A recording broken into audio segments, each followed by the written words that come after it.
and in on Kochetkov, and the net!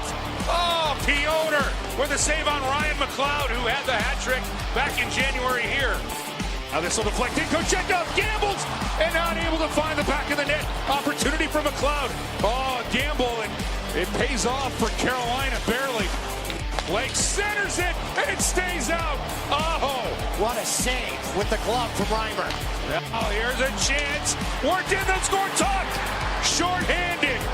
Off of the face-off. Tuck springs his way in, fights his way to the front of the net, and it's 2-0 Buffalo.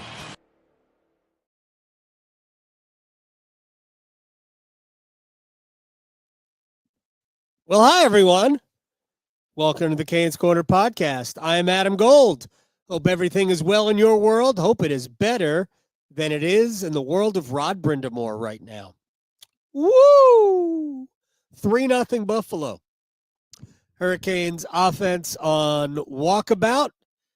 Shot totals, high danger chances, be damned. We watched. I saw what I saw. Hurricanes not really dangerous tonight. Buffalo not really dangerous either, except the juicy ones all ended up behind Kochetkov. 3-0 loss. We're brought to you by the Aluminum Company of North Carolina. If it is for the exterior of your home, we can find it. We all can at the Aluminum Company of North Carolina. Hamlin Road in Durham. These people are great. And I know I just kind of roll through this and say about the same thing every time. But I'm telling you, you're not going to find better work. I mean, you might be able to find a better price, but I'll just say you get what you pay for. There's a lot more expensive places, and there's a lot less expensive places. But there is no better company at home improvement than the Aluminum Company of North Carolina. Awesome, awesome folks as well. All right, let's get to it. So I'm going to start with, to me, the only really alarming thing that I saw tonight, and it was not Carolina's offense. I'm not going to say I'm not concerned. I'm the same level of concerned that I always am about Carolina's offense. They don't have a lot of offensive players. And so goal scoring is going to be a product of how they play. And we'll talk about it in a little bit. But for the third straight game, Carolina did not play their brand of hockey, at least not throughout the lineup. We will get to that in a minute. But we are going to start with item number one. Well, we're going to get to item number one in a minute. I'm going to go through the goals first because the goals, I mean, it's why we lost 3-0. It starts off second period. I thought the first period was relatively even. I thought the Canes had some pretty good chances. I thought Buffalo had some pretty good chances. And I thought neither goalie had to make any great saves. I actually think you heard the best save. The Kochetkov save on McLeod was all alone. That was a pretty good save. I was encouraged at that point. First goal early in the second period is kind of unlucky for Carolina. It's an aerial flip by, I believe, Slavin, who tried to get it just out of the zone. Aerial flip. Blake knocks it down, but the puck doesn't move forward, even though he's moving forward. You would have thought that there would have been forward momentum, but the puck ain't round, although it depends on which angle you're looking at it from. So when he batted it down, it kind of caromed, like it just stuck, stayed right there. So he skates past it, and Tage Thompson takes it the other way. It's a 3-on-2 that Jaccob Slavin could do better. Been a rough patch for 74 the last 3 games. I think it was just -1 tonight that would make him -7, -8 in the last 3 games. Jeez. No, -7 the last 3 games. Ugh. So, look, I have a theory that Jaccob Slavin is nursing an injury because I think normally Slavin would have exploded forward to close down the space for Tage Thompson, but he couldn't. Again, I have no information. I am just working on a theory because I haven't noticed his movement to always be Slavinish of late. I would not be surprised if and when Carolina clinches the number 2 seed, which, I mean, is going to happen by accident. The Devils helped them out tonight. I wouldn't be surprised if we saw Slavin take a couple of days off. Games. 2. I mean, I think when we get right down to him, we might not see him play. Heck, he might not play in Washington. We'll talk about the Washington game in a minute. Anyway, yeah, so that was not Jacob's finest hour. Initially, it was a 3-on-2, so he's got a guy behind him that he wants to pay attention to. But Tage Thompson was always going to shoot that puck, and Slavin just couldn't get there. And he couldn't change direction as fast either. Anyway, so that was an unfortunate. Like, the shot was elite. I don't think Kochetkov could do anything about the shot. I mean, if you wanted to argue he's a little deep in his net, I don't know. I just think that's a great shot. But, you know, the stuff that happened before the shot, Blake overskating the puck, again, more unfortunate than a bad play. And Slavin not being able to close down space or gap up, as they say, on Tage Thompson. So that was a 3-on-2. The second goal, and you heard the second goal, that was the last highlight, the Alex Tuck highlight. And to me, that's the game. It already looked like Carolina was going to be offensively challenged. Look, if you could keep it 1-0 heading to the third period, I mean, you might be able to luck out and score a goal against Buffalo. Oh, man, what a world. Roslovic loses a face-off. It's a set play. Looks like a set play anyway. Tuck bursts up the ice. Bowen Byram makes a great pass. Brent Burns caught a little behind the play. You certainly don't want to allow that breakaway, but I kind of think Brent did a pretty good job at making the shot difficult. And if there is ever a breakaway save you got to have, it would be that one. I saw somebody on Twitter. It's either Twitter or Blue Sky.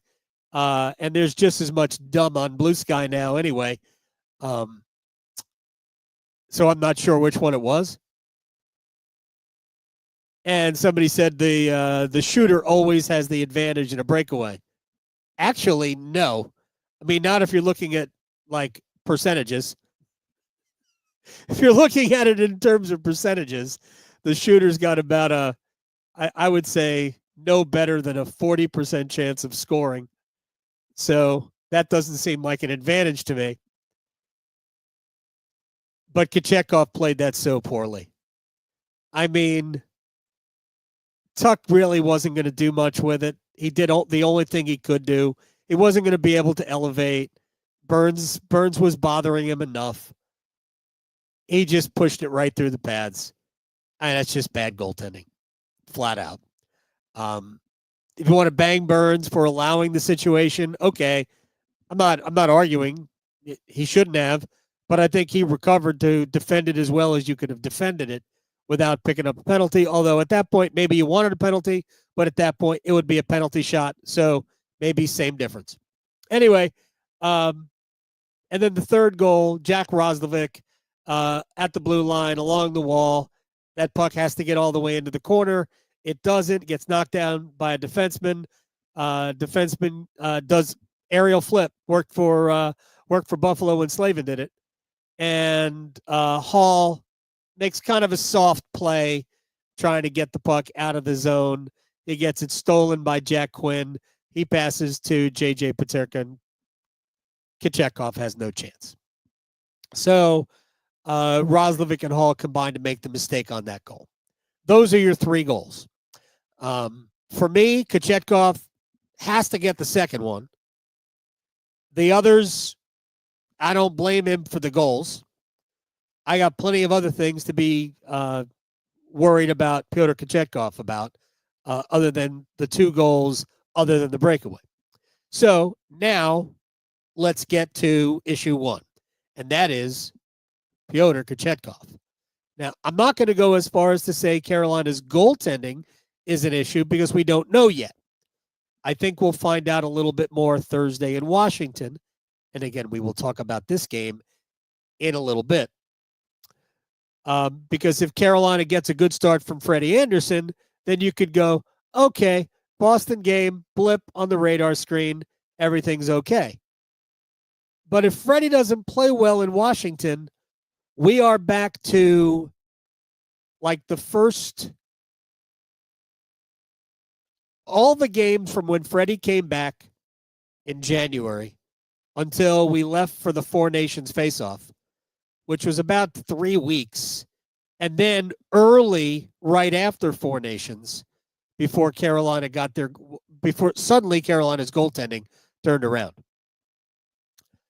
If Freddie doesn't play well, then we are back to, yep, the goaltending is a problem. If Freddie plays well on Thursday in Washington, he doesn't have to play great. Just got to be good. If Freddie plays well in Washington, then I think we can all breathe at least a sigh of relief, even though it would be borrowed time because right now, Kochetkov just doesn't look like he can help you. You want to win a playoff game? What Kochetkov did out there tonight? You got 0 chance of winning a playoff game. 0 chance with that. And again, only 1 bad goal. First and third, the bookends, those are fine. I mean, fine. There are issues that we have already addressed, but you can't allow the second one. And the bigger problem for me with Kochetkov right now, and this is 5 starts, 21 goals allowed, and about an .810 save percentage. Make your eyes roll back into your head how bad that is. But the real problem, I'll just ask this question rhetorically. What was the problem last year in the playoffs with goaltending? It wasn't that Freddie was bad, right? Now, he became, as I like to say it, ungood. But the problem with Freddie is that he got worn out. At this stage, with his body and his pain threshold, which is really at a 0, he is just not capable physically of playing every other day. He's not going to be able to play all the games, even though there is a day at least in between every game. Can't imagine there's going to be back-to-backs in the first round. I just don't think there will be. Now, it's possible. I did see something very interesting on social media, somebody predicting the first round schedule, and it had Carolina starting on the Monday, which actually makes sense because the TV windows are 2 on Saturday, 4 on Sunday, 4 on Monday, which means with 8 series, sounds to me like 6 are going to start on the weekend, 2 would be held over until Monday, and then we would probably go every other day. TV might mess with that for certain teams not named the Hurricanes, and the Devils aren't any spectacular national draw either. So my guess is Carolina would play every other day, starting Monday, Wednesday here, Friday, Sunday, Jersey, Tuesday, again, I'm guessing Tuesday, Raleigh, unless there's an extra day off somewhere. Tuesday, Raleigh, Thursday, Jersey, Saturday, Raleigh for a 7-game series. That's, again, just a guess as to how it would work out if, in fact, we started Monday. But back to the issue is that Freddie can't do that every other day. So if Kochetkov doesn't shake out of whatever he's in right now, and Rob Brindamore isn't going to want to use him. You're not going to want to euthanize a game just to save Freddie, although you might have to. You might have to hope that Anderson gets you a lead in the series so you can afford to lose a game with Kochetkov just so you can give Anderson a day off. Now, I said this the other day, and I will allow this as a possibility, but the old phrase, hope ain't a strategy, fits. And that is, as fast as Kochetkov went from awesome to whatever we're seeing now, big steaming pile, he could go back to awesome, at least for a start. I mean, dumber things have happened, but that would be absolute wishful thinking. And again, hope ain't a strategy. But right now, Kochetkov doesn't look like a guy I would want to start a playoff game with. And that's got to change. My guess is, I mean, it's not even a guess. I mean, we sort of know we're going to see Freddie Anderson in D.C. on Thursday. We're going to talk about that game briefly in a minute. And then you'll see Kochetkov at home for the Rangers. Hey, thankfully, he'll be playing a Russian goalie. He always does well against Russian goalies. That'll be nice. Then you'll see Anderson against Toronto. And that'll probably be Freddie's last start. I mean, I guess you can use Freddie to end the season in Ottawa. Kochetkov going in Montreal, Freddie in Ottawa. Because if it works like this, like the predicted says, then you'll get 4 days off, right? Wednesday, Thursday, Friday, Saturday, Sunday, 3 days off before you start. And if he plays Sunday against Toronto and then doesn't, and the playoffs start for Carolina on Monday, that's 8 days off. I don't know. Maybe that's good for Freddie, to be honest. Maybe that'd be good for Kochetkov, too. So theoretically, you could give Kochetkov. Well, he's not going to. If Kochetkov starts in D.C., and I would consider it, to be honest, then I wouldn't hate Kochetkov playing this one, the next one. Freddie goes against Toronto on Sunday, and that'll be his last start. And then you go Kochetkov again. I'm just trying to get Kochetkov. Give him as many games as you can give him, just to almost force better play. Although maybe that's the wrong strategy. But I don't believe Anderson will play the last game of the regular season. I believe it'll be a Spencer Martin game, or maybe a Yanni Peretz game. I don't think it matters. And then we'll just skate into the playoffs. But the whole thing is we can't let Freddie get his brakes beaten, just beaten off of him. You have to keep him healthy. And right now, Pyotr Kochetkov isn't giving Rod Brindamore a single reason to use him in the playoffs. So that to me is a big, big problem. The offense, I mean, I'm no more concerned about the offense than I've always been about their offense. I think their best players aren't necessarily great finishers. Aho probably should have had 2 goals tonight. He got none. The grade A chance that you heard, the dynamite play by Jackson Blake to create the opportunity. Aho, I don't think Aho got a ton on it. I don't think it was as bad as I initially thought, but the shot was deflected by a defenseman. It got to Reimer, and it wasn't an easy save because Reimer had to adjust and glove it down. But the shot goes off of Samuelson and then kind of redirects back towards Reimer. If it misses Samuelson's leg, it's a goal. No, I mean, Reimer's got no shot at it. So that is, again, in some ways, not great luck. But I also think that Aho should be able to get maybe a little bit more on it. Or, and this is the biggest problem so many times with Aho, elevating the puck. Got to be able to elevate the puck. Although that one was elevated some, if it's a foot further up, a foot higher toward the net, then it's a goal. But that's not what happened. I thought Jackson Blake played a pretty good game. I thought he had the one mistake, and again, that was as much about bad fortune than it was anything else. But I thought after that, at least for the most part, I thought he was very good.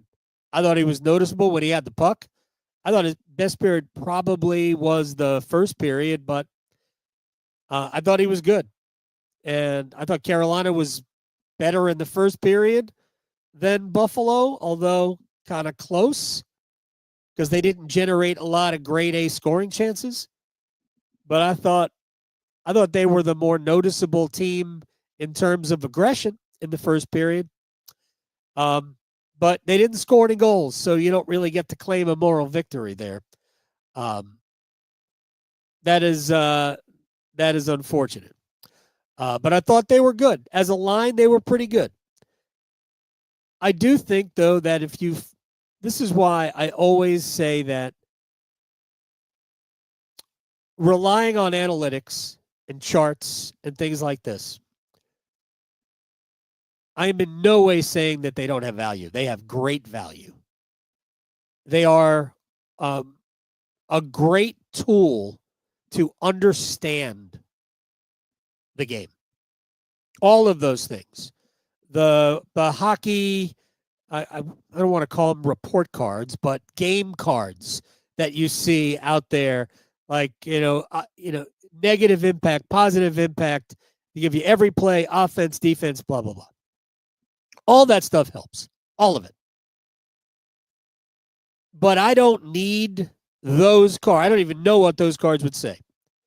But I don't need those cards to know what I watched tonight. And if you look at Natural Stat Trick, and I utilize the data from Natural Stat Trick a lot, I think what it really helps is to show you bigger picture, large sample size. Because the data over time gives you a pretty accurate read. But I looked at the Natural Stat Trick data tonight and laughed. Carolina was credited with something like, 13 scoring chances in the second period. I don't know how many A+ scoring chances there were in the second period. I could go get that data real quick because I'm not really buying it. Carolina in the third period they were credited with 6 high danger scoring chances. Really? How much of that was when it was already 3-0? So some of the data ends up being meaningless, but for all of Carolina's shot attempts and puck possession, they really didn't generate a number of grade A scoring chances. Of their first 18 scoring chances, according to naturalstattrick.com, only 5 of them were grade A's. That number's a little low. Now, Sebastian Aho did have 2 good chances to score and didn't. Seth Jarvis had a nice little half chance coming in from the left side. Didn't score. He had a couple of posts. Burns hit a post. Tyson Jost, rang it off a post. I was told you could hear it in Niagara Falls.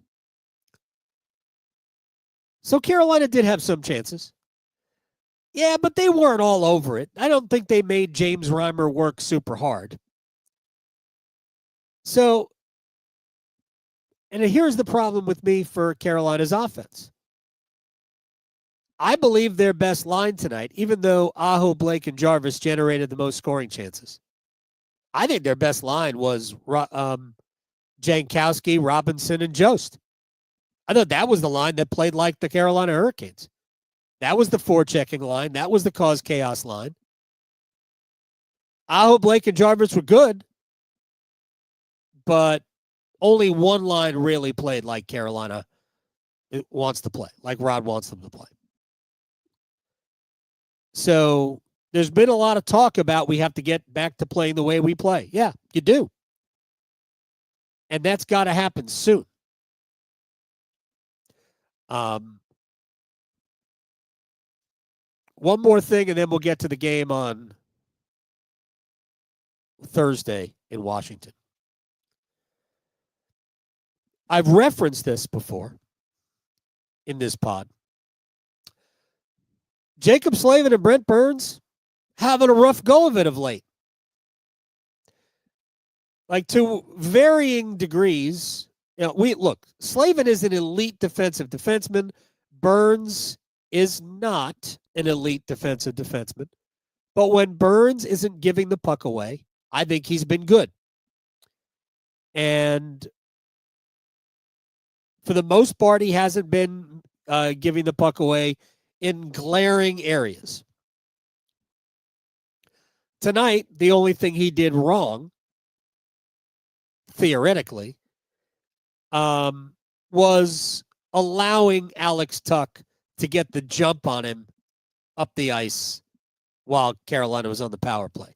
Led to the shorthanded goal, but as I said before, I think he defended as well as you can defend, forcing Alex Tuch to have just one option, which basically was just bang it at the goal. Kochetkov needs to get that save. But he allowed the opportunity. So he gets demerits for it. And right now, he and Slavin are struggling defensively. Now, that is going to be super temporary. I'm telling you, Slavin will be fine. And as long as Burns continues to manage the puck okay, and I don't think that maybe the last couple it's been spectacular, but it hasn't been glaringly bad. And as long as Burns can tighten that up, I think Carolina will be more than adequate defensively in the first round of the playoffs. Doesn't mean they're going to beat the Devils, by the way. I just want to caution everybody. I watched the game on Saturday against the Rangers. They kicked the Rangers' ever-loving rear end. The Rangers are going nowhere. But the Devils, man, are good.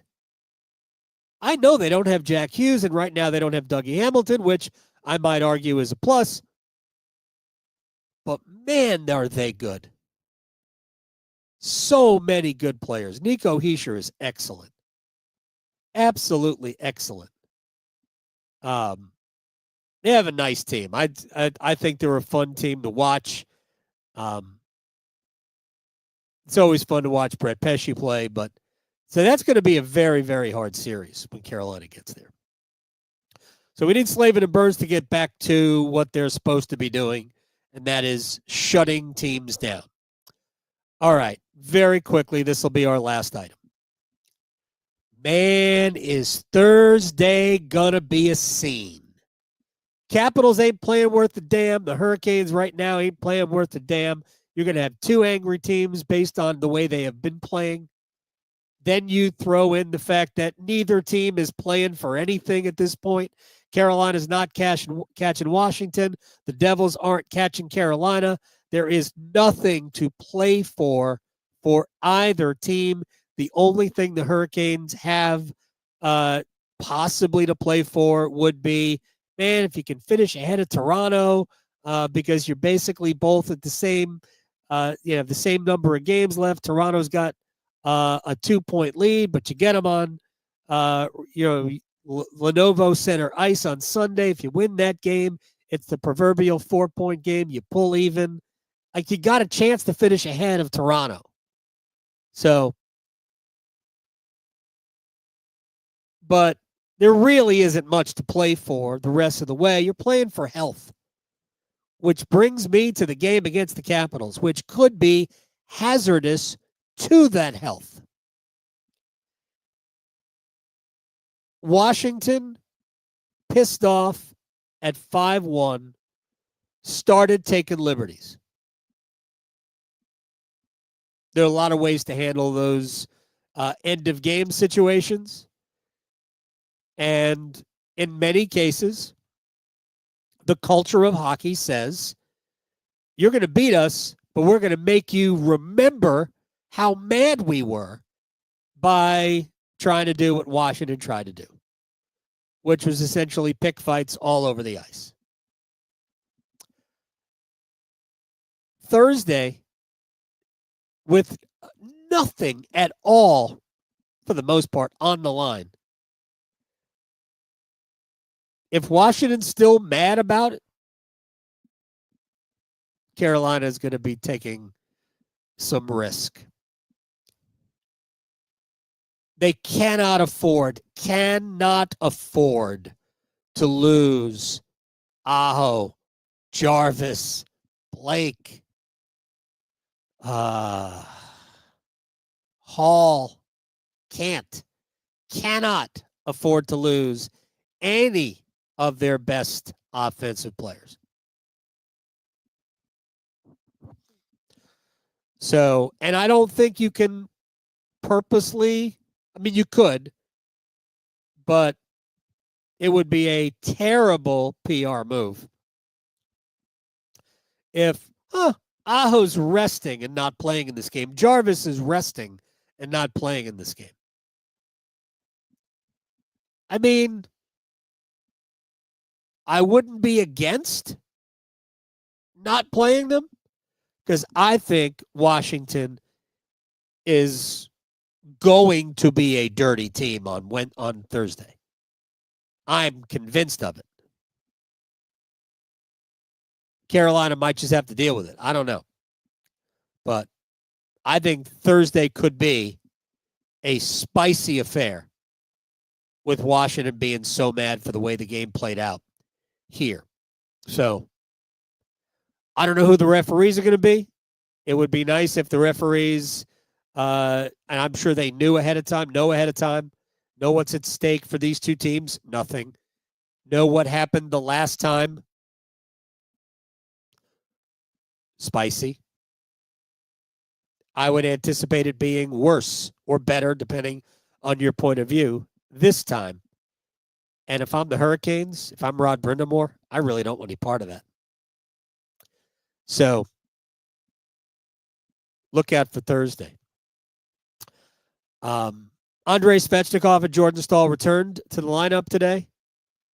I didn't think either were particularly great. I really wanted to see a Svechnikov flying around, hitting people, being the power forward, the battering ram that he can be. We didn't really see that. I don't think we saw anything too bad from Andrei, but we certainly didn't see positive. We didn't see, hey, that's what we missed for. I know he was only out for 2 more games, but he's been out before.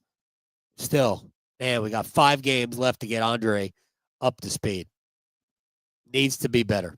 Needs to make an impact in the game. Staal, not concerned. Just needed to shake the rust off. I'll bet he'll be better. To me, he didn't do much. He won a lot of faceoffs. I think he won 75% of his faceoffs tonight. But it didn't lead to a win.